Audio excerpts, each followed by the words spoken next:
खुलुमबाय गोजोननि नोगोर क'क्राझाराव बयखौबो बरायबाय।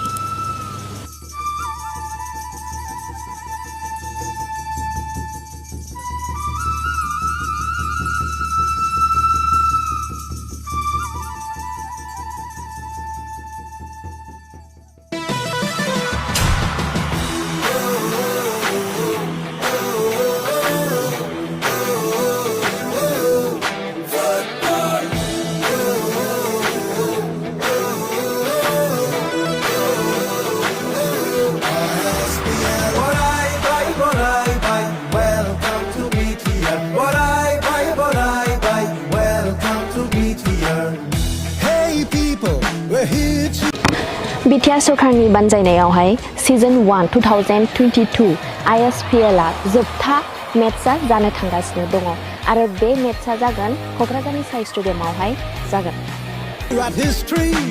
So wake up, got no time to lose. Sweat it out for glory.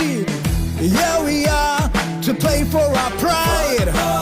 Come on, people, it's time we unite. Believe in ourselves and no one can stop us. Cause football is a बे जोबथा बादायलायनायावहाय बड'लेण्ड आरो लाइ autonomous district काउन्सिलनि मिज'रामजोंहाय जागोन। We play for unity and it's our goal.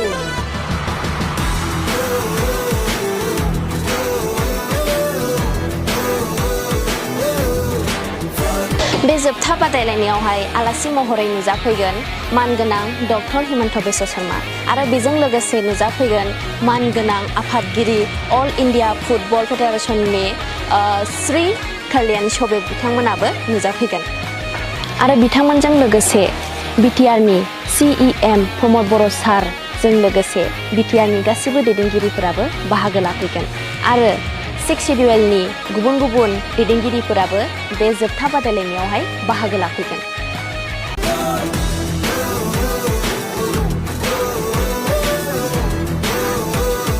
बिनि थाखायनो गासिबो रायजो राजा नोंथांमोनखौ लैहोर लैहोर फैनानै बे जोबथा बादायलायनायाव बाहागो लाफैनो थाखाय गुरै खावलायनाय जाबाय। गोजोन्थों।